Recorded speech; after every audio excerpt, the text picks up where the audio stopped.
Saya sudah menikah 2 kali. Yang pertama saya tinggal menikah pada saat masih hamil. Lalu di KDRT tidak dinafkahi, dikunciin, 2 minggu tidak makan. Tapi alhamdulillah itu adalah rezeki untuk saya. Yang saya ingin tanyakan, aduh gak bisa.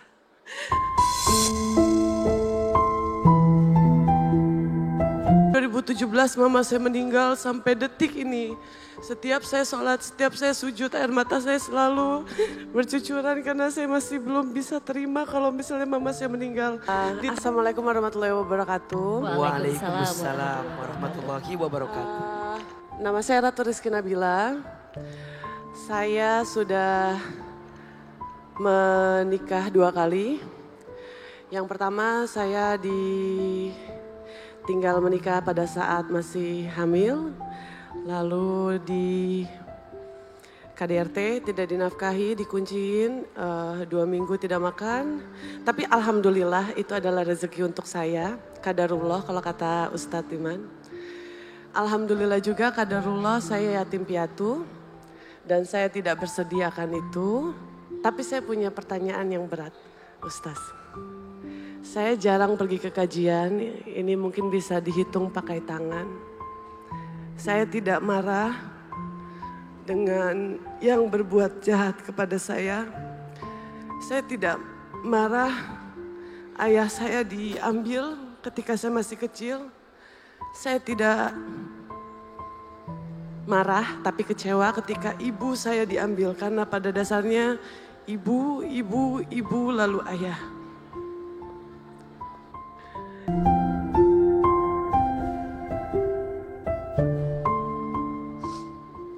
Dan Ustaz jujur saja sampai detik ini saya pengen tanya, sholat dan doa saya itu diterima gak ya sama Allah Subhanahu wa Ta'ala?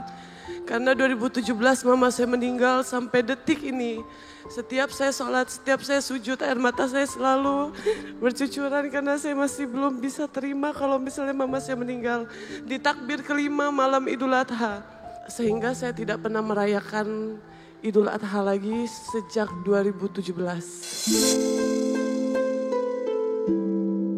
Kalau masalah yang lain di KDRT apa segala macam saya anggap itu sebagai rezeki. Alhamdulillahnya juga saya dititipkan, ini kakaknya mama saya yang selalu ngingetin, Ratu jangan gitu, Ratu sholat. Sebenarnya saya sholat.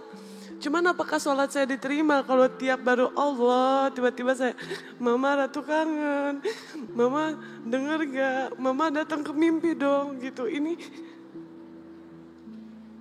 tapi ibadah saya kan gak ada orang yang perlu tahu. Jadi pertanyaan saya 2 Ustadz. Yang pertama, bagaimana caranya saya bisa menghadapi azan supaya saya tidak seperti itu lagi. Karena akan terlihat aneh.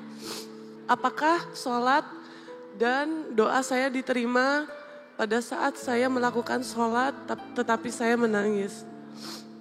Baik, Bunda.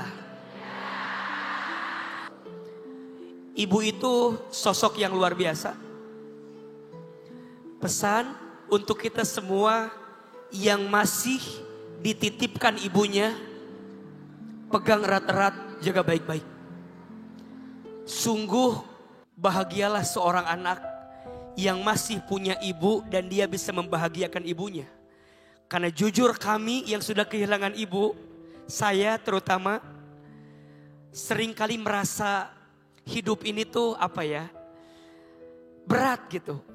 Saya dapat A, dapat B, dapat C, rasanya jadi hampa aja gitu. Karena gak ada sosok ibu yang bisa melihat apa yang Allah titipkan kepada saya.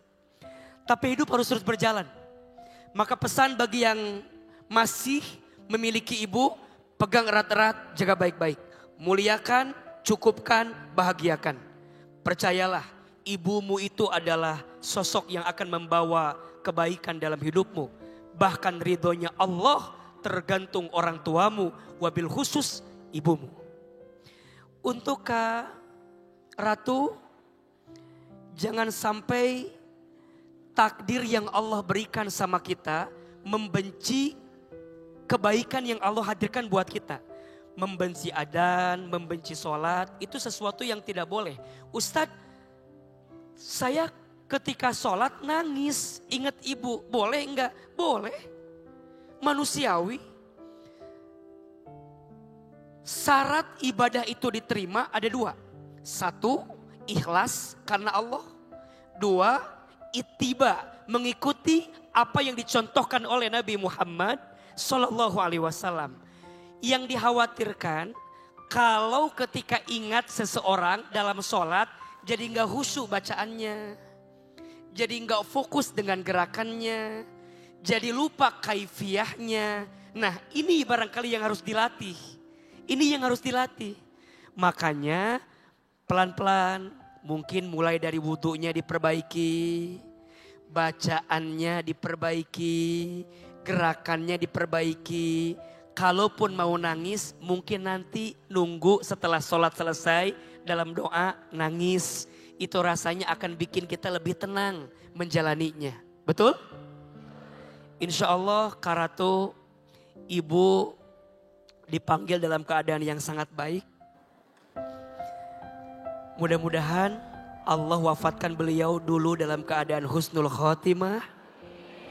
Sekarang gimana cara kita membahagiakan ibu yang telah kembali kepada Allah. Itu PR-nya.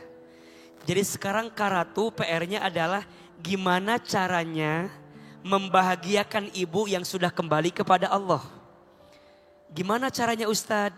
Ada 3. 1, doakan. Ulangi. Karatu doakan mama setiap saat, setiap waktu. Kak Zizi doakan ibu yang telah kembali. Aa doakan mamahnya. Karena sungguh doanya orang yang masih hidup kepada orang yang telah wafat. Sampai atau tidak? Sampai. Apalagi doanya anak yang soleh. Yang mendoakan orang tuanya di alam kubur. Sampai atau tidak?